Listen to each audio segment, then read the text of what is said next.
Sorcières et sorciers, bienvenue dans ce vlog. Déjà, je dois vous expliquer ce qu'est une expédition. C'est un genre de GN, jeu de rôle grandeur nature, mais pour débutants. C'est beaucoup moins intense, plus souple et accès à tous. Vous m'entendrez souvent parler de GN dans cette vidéo et je vais définir ce que c'est dans le vlog. Mais en réalité, ce que j'ai fait est appelé expédition par son créateur, le grand Mathias. C'est lui. Sur ce, bonne vidéo! Alors du coup, première étape de réaliser, là je suis arrivé à Lyon, je suis chez Mathias slash Elestin et on est parti pour faire un GN ou plutôt une expédition comme ils aiment l'appeler et là il fait n'importe quoi. Ça va? Je me suis tapé le pied pour la 5e journée, j'en ai marre. Donc déjà on va répondre à une simple question, mais qu'est-ce que c'est qu'un GN? Jamy, qu'est-ce que c'est qu'un GN? Un GN, c'est un genre, pour vulgariser pour ceux qui connaissent pas, d'escape game en extérieur où chaque joueur va avoir un rôle dans un scénario général. En gros, ouais, y en a beaucoup qui classifient ça comme du théâtre d'improvisation. Et en gros, ouais, c'est ça. En fait, tu te ramènes, t'as un personnage et il y a un scénario autour de toi. Et en fait, tu t'éclates quand t'es joueur. Et quand t'es non-joueur, ça veut dire que t'as un rôle en fait qui est prédéfini. Donc du coup, tu joues pas de rôle et ça sert à l'histoire en fait. Voilà. Pour la tout plupart, le reste autour, comment on appelle ça? Le background. Le background. La plupart du temps, on parle aussi de jeux de rôle sur table parce que ça y ressemble beaucoup. C'est grosso merdo les mêmes histoires, sauf que là, vous n'allez pas lancer des dés pour vous déplacer. Vous allez marcher par vous-même parce que vous êtes le personnage incarné. Oui, c'est ça. Typiquement, ce qu'on dit au lieu de dire oui, j'aimerais faire un lancer de dés pour tirer une flèche sur mon poteau. Et ben, tire là ta flèche sur ton poteau.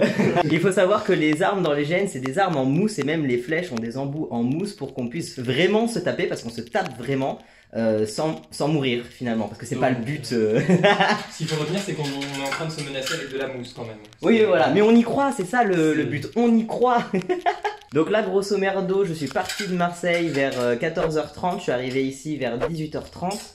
Le GN commence demain, il se déroule de samedi à dimanche, donc sur 2 jours. La plupart du temps, c'est 1 jour jusqu'à 4 jours pour les plus longs. Et ensuite, on va au Mazonric dans les Pradelles. Pour ceux qui connaissent, moi je connaissais pas à la base, donc voilà, allez chercher sur Google Maps si vous savez pas.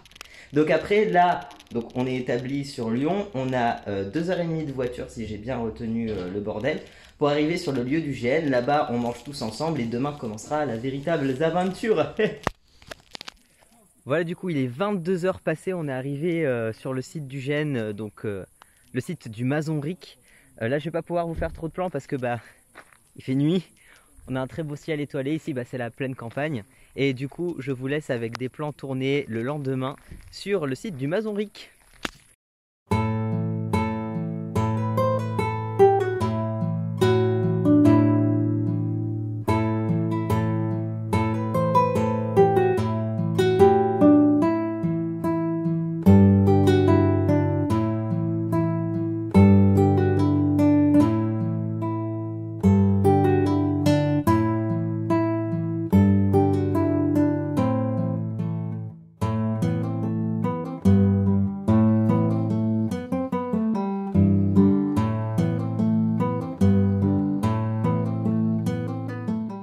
On est samedi, réveillé à 7h du matin pour aller suivre un petit peu les orgas, faire des trucs. Bon, pour l'instant il pleut, mais ça devrait bientôt se calmer parce que c'est une pluie légère, on en a eu une grosse pendant la nuit. On est en forme, le jeu commence dans environ 7h. Et là je profite juste de la vue, on m'a dit ouais c'est un cadre sympa. Plus que sympa là à ce niveau là.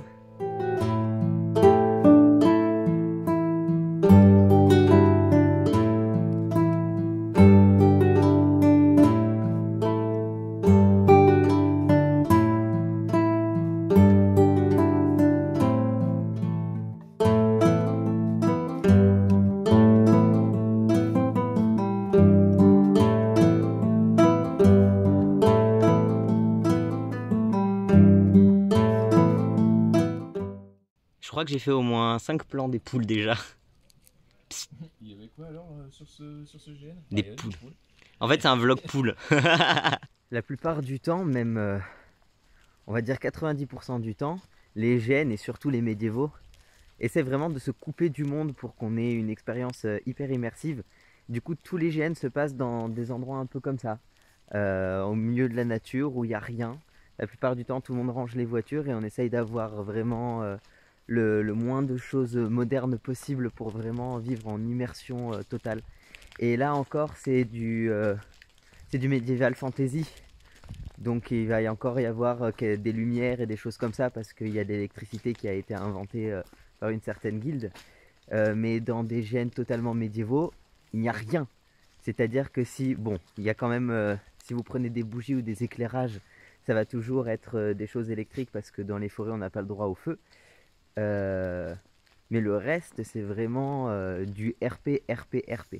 La plupart du temps pour les commodités ça va être des douches si vous avez de la chance parce que parfois il n'y a pas de douche, il va y avoir un point d'eau, donc si vous faites un gène pensez toujours à prendre un gant de toilette. En ce qui concerne les toilettes justement on a souvent des toilettes sèches. Si vous avez on va dire de la chance vous avez des toilettes normales.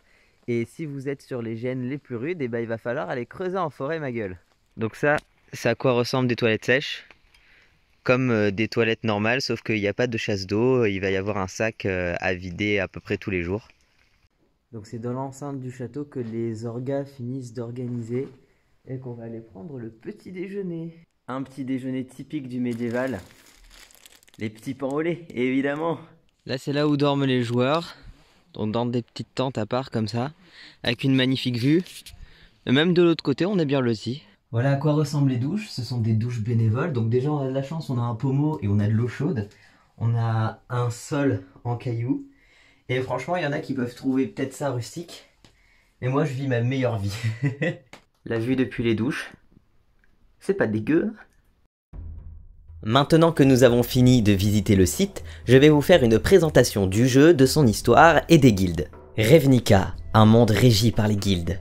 Chaque guilde possède une partie de Ravnica et revendique des intérêts propres, combinés à des attributs spécifiques. Depuis des temps immémoriaux, la paix entre les guildes n'est maintenue que par un fil, Jacques de Rennebel. Il est le gardien du pacte connu pour représenter l'union et la paix entre chaque faction. Cependant, comme dans toute histoire, vous vous doutez bien qu'il y a un mais. Dans le monde de Ravnica, c'est la guilde des Grûles. D'entre toutes, la guilde des Grûles est la plus anarchiste, prônant un retour à l'ordre naturel le plus primaire et violent qui soit. Son organisation est à l'égal de son action, chaotique. Récemment, les Grûles ont traversé les terres du Mazonric, une contrée de Ravnica jusqu'alors paisible. Ils ravagèrent tout sur leur passage, si bien qu'il n'y eut aucun survivant. Après cette attaque, les Grûles sont repartis dans leur contrée sauvage, laissant le Mazonric en ruine. C'est alors qu'intervint la guilde des Loisorius. Sur Ravnica, l'ordre est défini par les Loisorius. Déviez du droit chemin en leur présence et, au mieux, vous finirez en prison. Leur magie ne fait pas de distinction lorsqu'il s'agit d'entraver un malfrat. Simples vandales des rues comme démons, tout s'y passe. Les Loisorius profitèrent donc du ravage récent des Grûles pour lancer un appel aux autres guildes, excepté les Grûles eux-mêmes bien évidemment, à revendiquer ces terres. Chaque guilde répondant à l'appel devra donc mettre en valeur ses propres intérêts pour revendiquer le Mazonric. Et maintenant je vous présente les 4 guildes qu'il y avait pendant le jeu. Les Morzov, de l'or, toujours plus d'or. Voilà ce que possède la guilde des Morzov. Banquiers aguerris, avocats du diable, ne passez jamais un contrat avec eux, vous serez forcément perdant. Mais ne vous inquiétez pas, quand vous penserez être au plus bas et n'avoir rien à perdre, d'étranges contrats mentionnant votre âme vous seront suggérés. Les Morzov cherchent à acquérir le Mazonric pour une question principalement marchande, cet endroit étant un carrefour commercial central à Ravnica. Y placer une douane serait une bonne façon de continuellement renflouer les caisses. Et d'autre part, il paraît qu'une mine d'or se trouve quelque part sous le domaine, abandonnée par un ancien Morzov encore plus avare que ses semblables. Les Krakdos. S'amuser, sacrifier, amputer. Bienvenue chez les Krakdos. Avec eux, on ne s'ennuie jamais. Mais il faut toujours rester concentré ou vous pourriez bien être le clou du spectacle. Un spectacle dont peu ressortent indemnes. Mais ne vous inquiétez pas, en cas de perte, votre sang servira pour des rituels, vos os dans des invocations et votre peau pour créer de nouveaux démons. Car oui, chez les Krakdos,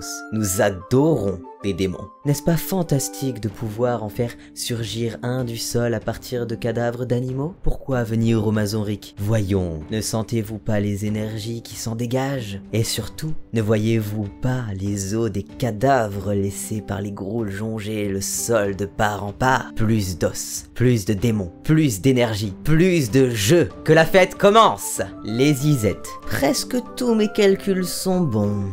Doubler la dose de carburant, ajouter ajouter une louche de nitroglyco-cuivre en fusion. Aiguille-moi ces rouages, bon sang! Quoi? Quelle fumée, quels éclairs, quel explos... Dernier mot d'un inventeur Zizette inaugurant son 52e laboratoire. La guilde Zizette est réputée pour être composée des plus grands génies de Ravnica, qui se trouvent également être des personnes bien peu prudentes et précautionneuses. Toute la technologie dont dispose Ravnica, on le doit aux Zizette, quand leur expérience n'explose pas. Si aujourd'hui les Zizette veulent le Mazonric, c'est notamment pour, si je ne me trompe pas, l'activité géothermico-sismo-chargée. Avec une telle concentration de cette énergie pure au Mazonric, nombre d'expériences seraient réalisables, dont celle la plus en vogue chez les Zizette actuellement, pouvoir retourner la gravité à l'échelle d'une ville. Les Félesnia, unis avec la nature. Les membres de Félesnia sont de fervents protecteurs de la faune et de la flore. C'est également la guilde la plus nombreuse de Ravnica. Organisés dans leur multitude, ils pourraient constituer l'armée la plus menaçante du monde connu.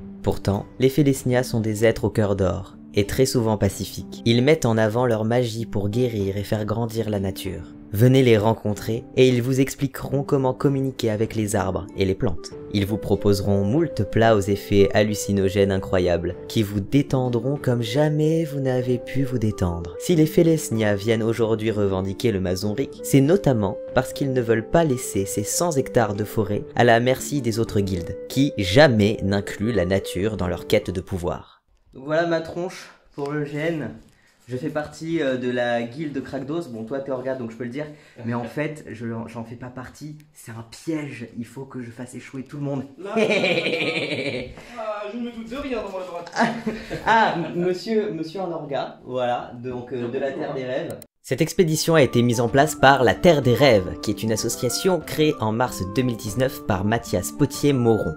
Cette motivation à créer l'assaut lui vient d'une frustration qu'il a vécue lors des premiers GN auxquels il a participé. Le concept lui plaisait, il voyait le potentiel dans ce genre d'activité. Cependant, pour un novice, les barrières à l'entrée lui semblaient trop grandes. Préparer son costume, prévoir son repas, son hébergement, apprendre un livret de règles par cœur et de scénarios par la suite, suivre un rôle à la lettre, sans pause, etc., etc. Trop de choses à prévoir lorsque l'on n'en a jamais fait, que l'on a une vie de famille, professionnelle, des activités récurrentes, bref. Beaucoup de contraintes. Partant de ce constat, il a créé la Terre des Rêves, une association dont le but est de proposer des GN accessibles à des débutants, qu'il appelle Expédition. Le principe du jeu est donc de simplifier pour les joueurs. Lorsqu'ils s'inscrivent, le costume leur est fourni et le logement et le repas sont compris. Le système de règles est suffisamment léger pour être expliqué sur place. Quant au scénario, un minimum de contenu est fourni en amont, plus si demandé, mais cela n'est pas obligatoire à connaître et ne fournit pas d'avantage aux joueurs l'ayant consulté. Ainsi, si demain vous aussi vous voulez découvrir le monde fantastique du GN, vous n'aurez qu'à suivre la Terre des Rêves et partir avec eux lors de la prochaine expédition. Donc voici à peu près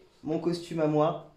Voilà, costume de théâtre, de GN, de tout, je le mets partout, tout le temps, passionnément. Allez, c'est parti en avant. Le GN va bientôt être lancé. Là, il y a l'accueil des joueurs. Donc là, je suis en route pour le lieu du GN. Je vais éteindre mon téléphone. Il ne se rallumera que dimanche soir. D'ici là, on va essayer de taper des gens et on va essayer d'accomplir la quête que je vais vous expliquer en voix off avec de jolies images. Il faut que je vous explique un truc. Comme dit, avant, officiellement, je faisais partie de la guilde des Krakdos. Mais en réalité, je suis un infiltré. Ma véritable guilde étant celle des Dorémir. Les Dorémir étaient déjà présents sur le Mazonric. Nous faisions du marché, pas très légal, mais personne ne savait que nous étions là. Notre but durant l'expédition, c'est de faire en sorte que personne n'obtienne le Mazonric, pour que l'on puisse reprendre nos affaires. Les Dorémir sont très doués en magie, et surtout en magie un peu noire. Le petit plus chez les Dorémir, c'est que ce sont des excellents voleurs. Voilà, maintenant je vous laisse avec l'introduction au jeu par les orgas.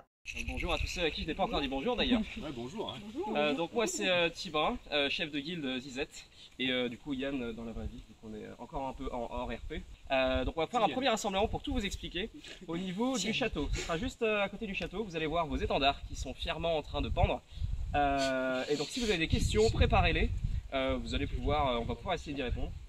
Et on va lancer le jeu, on va vous expliquer tout ce qu'il faut savoir, les consignes de sécurité, les toilettes, les douches, et grosso modo, comment est-ce que vous allez pouvoir vous immerger dans cette belle aventure qui est l'expédition à Ravnica. Et donc bienvenue à tous au Mazonric, qui est donc ce domaine. On vous montrera aussi la délimitation de la zone de jeu, puisqu'il y a plus d'une centaine d'hectares, sauf qu'on ne va pas tous les utiliser, à moins que vous vouliez passer toute votre partie à courir dans les bois, ce qui est possible, hein, ça peut être un fun quelconque. Voilà, par exemple, pour aller cueillir des plantes pour ta chef de guilde qui te remerciera. Mais voilà, on vous montrera tout ça. Attention, ne fumez pas et ne conduisez pas de calèche en même temps. Vous consommez qui attendu un quart d'heure établi par mes soins sera puni. Je vous le préviens tout de suite. L'herbe sera punie. Je vous présente Doval, qui est le plus représentant de la loi sur les terres du Mazanric. Vous lui devez allégeance. Ah, bon, vous avez déjà sûrement fait connaissance avec le Merilban. En tous les cas, on va se présenter devant le château, donc veuillez me suivre. Moi je vais vous faire un brief très rapide des règles avant de se lancer dans le jeu pour que vous compreniez bien comment ça se passe et tout, qu'il n'y ait pas de soucis, etc. et tout le tralala. Donc c'est le petit point un peu chiant. Voilà. Et ensuite, de manière générale, comment est-ce qu'on joue? De manière générale, on va être dans ce qu'on appelle une situation qui est en jeu. C'est-à-dire qu'on va chacun incarner notre personnage et jouer nos rôles comme ça, voilà, on va faire notre vie. Si on a besoin de se mettre hors jeu pour moult raisons, notamment j'ai besoin d'aller aux toilettes et j'ai pas envie qu'il y ait quelqu'un qui me provoque en duel en plein milieu de ma chasse au pipi, on va avoir en fait ce geste tout simplement de lever le poing pour signaler qu'on est hors jeu. Quand vous êtes comme ça, les gens vont pas vous faire chier, c'est en mode je suis hors jeu, j'ai un truc important à faire et je reviens après dans le jeu, quoi. Ou par exemple si vous avez une question de règles, etc. à poser à Tibrin ou à moi ou éventuellement au chef de guilde, vous mettez comme ça, vous posez votre question parce que du coup c'est pas dans le jeu, c'est une question à part, vous faites comme ça. Si jamais vous voyez que les toilettes sont pleines, prévenez un orga. On va commencer avec eux. Voilà. Dites-le de façon joyeuse. Quel beau travail! Vous allez avoir des quêtes sûrement qui vont vous être proposées pendant le jeu par vos chefs de guilde. Vous pouvez en faire ce que vous voulez, c'est-à-dire que c'est pas parce qu'on vous donne la quête que vous êtes obligé de le faire. Si votre personnage il se dit oh ça me casse les roubignoles, bah ça vous casse les roubignoles quoi. Vous faites vraiment, vous jouez votre personnage, vous le faites comme vous le sentez en fait. On va pas vous en vouloir si vous faites pas ce qu'on vous dit parce que c'est un jeu, t'as le droit d'avoir un personnage casse-couille quoi. Je vais aborder le système de combat qui va être un peu compliqué mais ça va, on a essayé de faire assez simple. Vous avez tous reçu un deck de cartes qui va normalement de... Hop, j'y arrivé. Vous pouvez tous sortir vos cartes pour vérifier que vous les avez bien. Vous êtes censé avoir 4 cartes chacun. De 1 à 4, voilà. Waouh, vous savez compter, c'est bien. Vous allez avoir de manière générale dans le jeu, là c'est important s'il vous plaît, écoutez bien, 3 points de vie. Avec ces cartes, vous allez pouvoir affronter des gens. Pour affronter un joueur, il faut que vous soyez à proximité de lui et que vous lui disiez la phrase « Je te défie ». C'est une manière de savoir clairement qu'on rentre dans un combat avec la personne. On ne fait que du 1 contre 1. Pendant le combat, par exemple toi tu as tes cartes bien à côté de moi, on va se fighter. Là je suis là, je lui dis je te défie. Du coup on va rentrer en combat, on va sortir nos cartes pour se battre.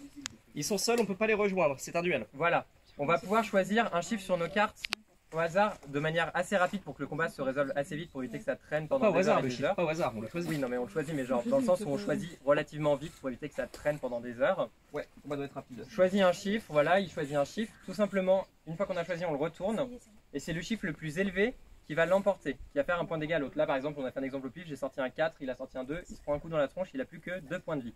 Une fois qu'on se retrouve à 0 point de vie, on est ce qu'on appelle à terre, c'est-à-dire que pendant 1 minute on va rester en mode voilà. Parce qu'il faut baver. Oui, tu peux baver. Et une fois que en gros les minutes seront passées, vous pourrez vous relever, par contre vous serez à 1 point de vie, donc il faudra trouver une solution pour récupérer vos points de vie. On va passer au pouvoir, justement je vous ai parlé qu'on pouvait être à terre. Quand vous êtes à terre, la personne qui vous a mis à terre ou d'autres personnes qui passent dans les 1 minute peuvent vous détrousser. C'est-à-dire que si vous vous faites détrousser, vous devrez donner tout ce que vous avez sur vous, sauf votre quête et le collier que vous avez autour du cou. Et votre costume, c'est-à-dire. Et oui, votre costume. Ah. Merci de le préciser. Oui. Du coup, le slip, on le donne ou comment ça se passe? Ah, je sais. Il a dit on donne tout. Pardon. On donne tout, sauf le costume, donc le slip, les Le chaussettes. slip, le tout, vraiment tout. Donc, vous pouvez vous faire voler pendant le jeu, donc soit quand vous êtes à terre, soit autrement. L'autre manière de se faire voler, les personnes en question auront été averties. Un PNJ viendra vous voir si vous êtes fait détrousser. Si quelqu'un sent que vous surprenez la personne, voilà, vous vous retrouvez avec une pince à linge attachée sur vous, c'est que voilà, j'ai pas fait gaffe, bam. Bref, là, voilà, je me suis fait mettre une pince à linge. J'ai un PNJ qui va venir vers moi et qui va me dire tu t'es fait voler, du coup donne-moi ton matos, et le PNJ récupère la pince à linge et tout le matos que vous vous serez fait voler, comme quand vous faites détrousser. Voilà, donc si vous n'êtes pas sur vos gardes, tant pis pour vous. Vous pouvez vous retrouver paralysé dans le jeu. Si vous êtes paralysé, vous pouvez pas bouger tout simplement jusqu'à ce qu'il y ait une solution extérieure qui vienne vous libérer.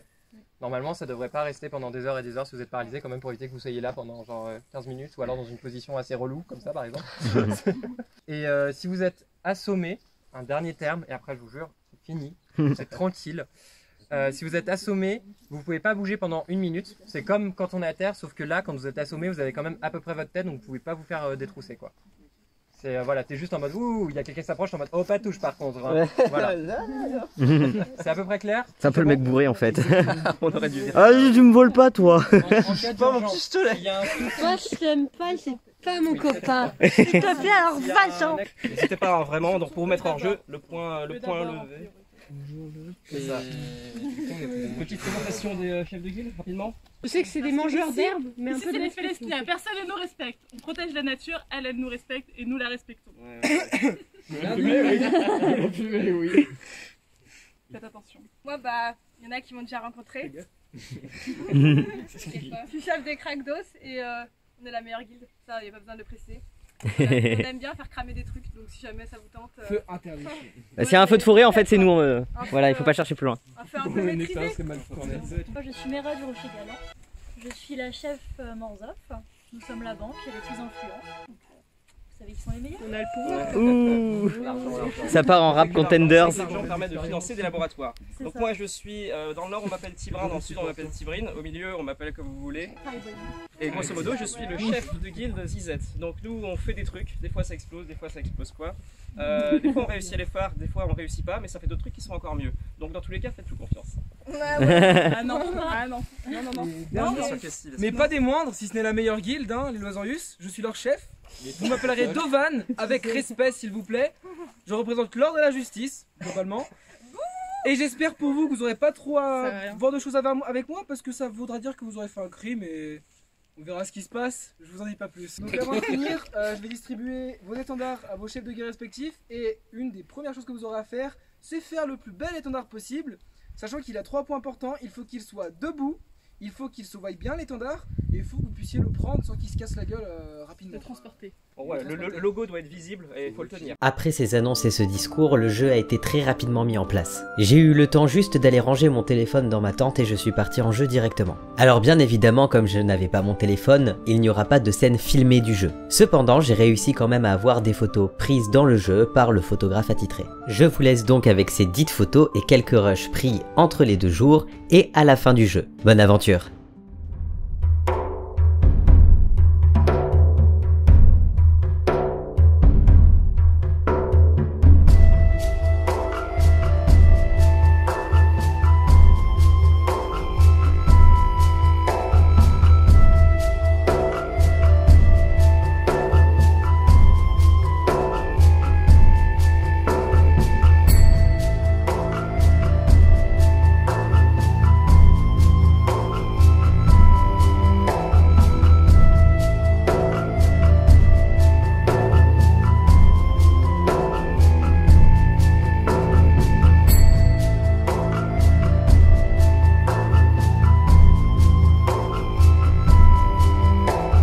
Premier jour de GN fini, donc découverte du GN en mode débutant, c'est beaucoup moins, comment on dit, c'est pas prenant, c'est fatigant on va dire qu'un GN normal, intense, voilà c'est ça, c'est le mot que je cherchais, c'est intense, c'est beaucoup moins intense qu'un GN normal, donc ça je suis pas trop fatigué, en plus ça finit un peu plus tôt pour les familles, pour les débutants et tout ça, et non c'était très très cool et je vous en raconterai plus demain.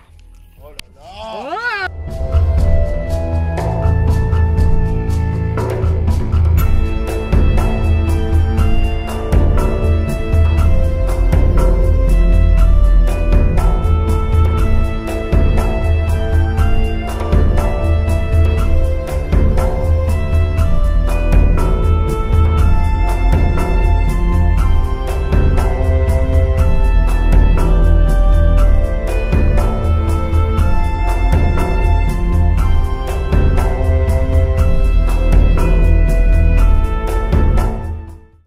Maintenant on passe en hors-jeu, donc si vous avez des questions par rapport à des choses sur les pourquoi du comment, qui était quoi, etc. On pourra du coup vous y répondre. Je vais en parler devant tout le monde. Et là vous êtes monté la tête et on a fait hey, c'est une bonne idée de retourner le pouvoir. Et là vous vous engrainez là-dedans. Et du coup vous êtes resté dedans et du coup bah, c'est pour ça que c'est parti sur cette piste-là du jeu. J'ai envie de dire par rapport à l'affaire de Toi, Jean-Claude. j'étais sûre que t'étais t'es un traître. Toi, j'avais trop de grosses questions. Toi, je me disais que t'étais trop gentil. Mais alors, moi, vous à deux, je l'exception vous de la aurais zizette, jamais suspecté. Alors, Aïe aïe aïe. Aïe.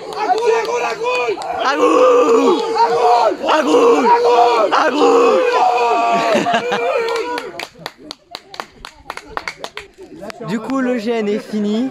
Je me suis super bien démerdé en fait. J'étais dans une guilde infiltrée. Bon, il y avait beaucoup de soupçons sur moi et tout le monde me détestait un peu. Mais c'est allé. Là ils sont sur...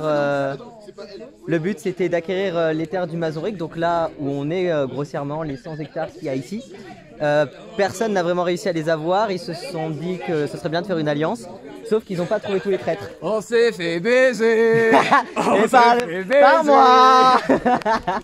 Et du coup là les orgas vont nous envoyer un mail un peu plus tard pour dire qu'est-ce qui s'est passé après notre passage sur les terres, pour que ce soit en histoire en fait, qu'est-ce qui s'est passé dans les semaines qui arrivent, etc. etc. On sera tenu au courant par mail et je vous dirai si j'ai gagné ou pas. Dire à toutes les autres guildes que il était très suspect parce qu'on a trouvé un médaillon sur lui en premier quand il était KO. Et il n'y a aucune guilde qui s'est dit oh peut-être on va le mettre sur la chaise. Non, ils ont attendu comme des pleutres. Donc oui, en fait c'était une chaise de vérité et ils m'ont mis bien loin dans l'histoire. Et en plus de ça ils ont posé la mauvaise question. Du coup bah j'étais pas du tout... Vraiment pas la question à poser. Ils m'ont demandé en fait si j'étais... On m'avait dit quoi poser, mais je sais pas pourquoi, j'ai changé un mot. Oui, t'as fait... Oh, bah dis donc. d'ailleurs, chef. Non mais... Et du coup ils m'ont soupçonné. Tous des ingrats, En fait ils m'ont posé la question de est-ce que j'étais en lien avec le meurtre du roi, parce qu'il y avait un roi et il est mort de poison. Et en fait je faisais partie de la guilde qui avait fait... Enfin qui a créé la mort du roi, qui a tué le roi. Mais je n'étais pas directement lié au meurtre et je n'étais même pas au courant de ça. Je l'ai su hors jeu, donc quand j'étais en jeu je ne le savais pas. Du coup bah j'ai répondu non. Et du coup bah j'étais hors de soupçon, même s'ils me détestent tous. Comme mon dernier rush a merdé, je vous explique en voix off ce que j'ai pensé de l'expérience. Alors, à chaud comme à froid, j'ai adoré. C'est vrai que j'ai l'habitude de faire des GN de plus grande ampleur avec des centaines et des centaines de joueurs, mais pour le coup se prendre moins la tête ça fait aussi un peu du bien. Éviter de préparer des milliers de costumes à l'avance, de préparer sa bouffe et tout ce qu'il faut pour un GN, ça peut prendre beaucoup de temps et beaucoup d'énergie et aussi beaucoup d'argent. Donc ce genre d'expérience, les expéditions permettent aux débutants vraiment de venir en GN pour la première fois de façon très facilisée. Donc encore une fois, si vous voulez tester le GN de façon plus facile, venez faire une expédition avec la Terre des Rêves. De toute façon, les expéditions, ça n'existe que chez eux. Merci à toute l'équipe de la Terre des Rêves d'avoir créé ce magnifique GN Expédition. Et merci beaucoup à eux, bien évidemment, de m'avoir invité sur cet événement. Et j'espère vous voir sur la deuxième partie de cette expédition, parce qu'évidemment, elle n'est pas finie. Plein d'histoires sont encore à faire, et peut-être que mon personnage reviendra, qui sait. En tout cas, je vous dis à bientôt.